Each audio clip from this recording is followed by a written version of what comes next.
Step into a world of power, mystery, and betrayal, the blood work, a gripping thriller that will keep you on the edge of your seat.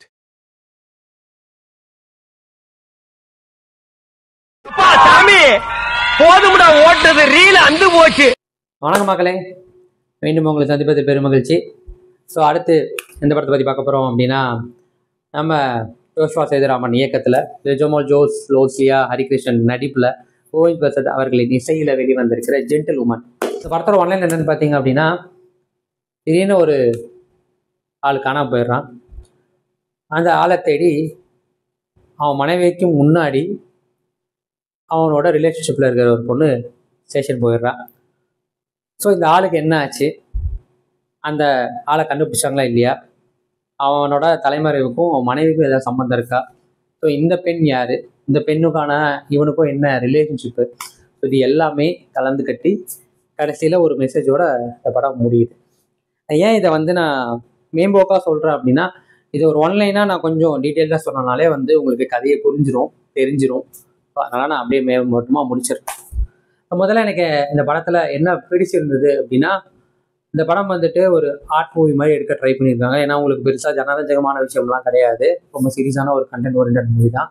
ரொம்ப ரொம்ப ஸ்லோவாக போகும்.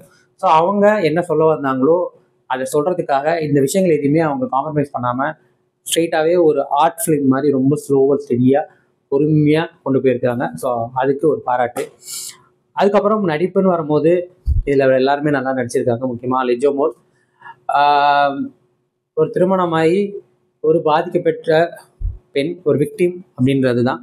So அந்த கேரக்டரை ரொம்பவே அழகாக பண்ணியிருக்காங்க. அதை தாண்டி கொஞ்ச நேரமே வரக்கூடிய ஹரிகிருஷ்ணனாக இருக்கட்டும், லோசியாவுமே ரொம்ப நல்லா பண்ணியிருக்காங்க. ஸோ கேரக்டர் வைஸ் எல்லாருமே நல்லா பண்ணியிருக்காங்க. யாரையும் குறை சொல்ல இல்லாத அளவுக்கு நல்லாவே இருந்தது. இசையின் கோவிந்த் வசந்தா அவர்கிட்ட இருந்து இசை எப்படி எதிர்பார்க்க முடியும், ரொம்ப நல்லா தான் இருக்கும்.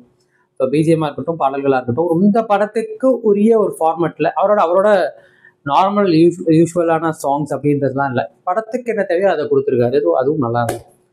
ஸோ என்ன இன்னும் பெட்டராக பண்ணியிருக்கலாம்,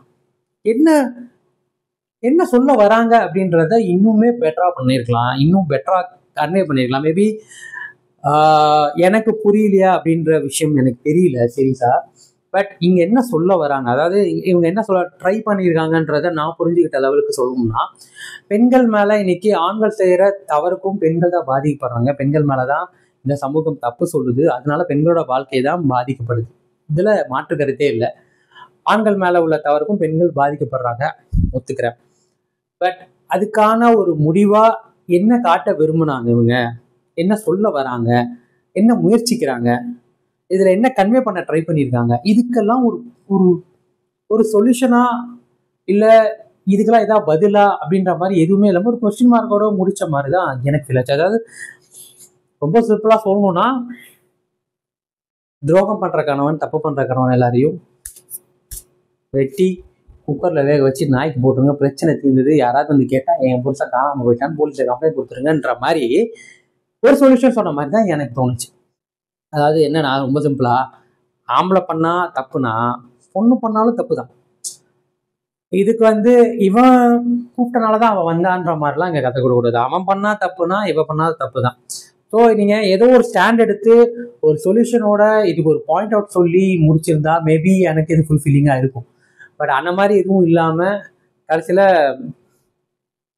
அவன் தேவை கிடையாது, அவன் என்ன வேணாலும் ஆகிட்டு போகிறான், நம்ம 2 பேருக்கும் அவன் உண்மையாக இல்லை. ஸோ நம்ம 2 பேரும் இனிமேல் உனக்கு யாரும் இல்லைன்னு ஃபீல் பண்ணாத, நான் இருக்கேன் அப்படின்ற மாதிரி முடிச்சது, கன்வே பண்ணது. எனக்கு என்னமோ இந்த படம் பெருசாக அந்த விஷயங்கள்ல, அதாவது இந்த ஸ்க்ரீன் பிளேவும் சரி, இவங்க சொல்ல வந்த அந்த மெசேஜும் சரி, பெருசாக எனக்கு கன்வின்சிங்காக இல்லை. மேபி எனக்கு புரியாமல் போகலாம். ஏன்னா இந்த படம் ஆரம்பத்துலேருந்து கடைசி வரைக்குமே ஒரு நூல் பிடிச்ச மாதிரி ரொம்ப பொறுமையாக தான் போகும். ஸோ குடுகுடுன்னு ஓடுற அளவுக்கு ஸ்க்ரீன் பிளேவும் பண்ணல, புரிகிற அளவுக்கு நம்மளுக்கு பெருசாக விஷயங்களும் இல்லை. மேபி அங்கங்கே டைலாக்ல வர விஷயங்கள், டைலாக்ல சொல்கிற விஷயங்கள் கொஞ்சம் பவர்ஃபுல்லாக இன்னைக்கு தேவையான விஷயமா இருந்தாலும் அதை ஸ்க்ரீன் பிளேயும் இன்னும் கொஞ்சம் வலுவாக சொல்லியிருக்கலாம், இன்னும் நல்லா புரிகிற மாதிரி உரைக்கிற மாதிரி சொல்லியிருக்கலாம், இல்லை இதுக்கு ஒரு சொல்யூஷன் சொல்லியிருக்கலாம், இன்னும் கொஞ்சம் பெட்டராக பண்ணியிருக்கலாம். எனக்கு அதுதான், அது எனக்கு ஒர்க் ஆகாததும் எனக்கு அதுதான். ஸோ ஸ்க்ரீன் பிளேவும் சொல்ல வந்த விஷயமும் கிறிஸ்டல் கிளாரிட்டியோட சொல்ல தவறிட்டாங்களோ அப்படின்ற ஃபீல் இருக்கு எனக்கு. ஆக்டிங் நல்லா இருந்தது, இசை நல்லா இருந்தது. பட் அதை தாண்டி ஒரு படம்னு வரும்போது எதுக்காக எடுக்கிறாங்க, என்ன சொல்ல வராங்க அப்படின்றத சொல்கிற விதத்திலும் சரி, அது முடிக்கிற விதத்திலும் சரி, கன்வின்சிங்காக ஜஸ்டிஃபை பண்ணணும். ஸோ அப்படி எனக்கு தெரிஞ்சு அப்படி ஜஸ்டிஃபை பண்ணல. ஸோ ஜென்டில்மேன் எனக்கு எங்கே தவறுச்சுன்னா அந்த இடத்துல தான் தவறுச்சுன்னு நான் சொல்லுவேன். ஸோ ஓவராலாக எனக்கு இந்த படம் எந்த அளவுக்கு வந்து ஓகேஷாக இருந்தது அப்படின்னா 100க்கு வந்து நான் 50 கொடுப்பேன். செய்கிற தப்புக்கு தண்டனையை தானாக கொடுத்து அதுக்கப்புறம் நம்ம மனசை கன்வின்ஸ் பண்ணி அவனோட தண்டனை தப்பு இல்லை அப்படின்றத மாதிரி முடித்தது எனக்கு பிடிக்கல. எதாக இருந்தாலும் ஸ்ட்ரெயிட்டாக கிளியராக கிளாரிட்டியோட சொல்லியிருந்தா இந்த படம் இன்னுமே பெட்டராக ஃபீலாக இருக்கும்ன்றது தான் என்னோட கருத்து. ஸோ அவ்வளோதான் மக்களே, மீண்டும் அடுத்த வாரம் வேற ஒரு திரைப்படம், வேற ஒரு விமர்சனம், வேற ஒரு முன்னோட்டத்தோட உங்களுக்கு சந்திக்கிறேன். அண்டில் தென் பை ஃப்ரம் உங்கள் விஜய் காதகன். இது நம்ம ஷோ ரீல் அந்து போச்சு. போதும்டா ஓட்டது, ரீல் அந்து போச்சு.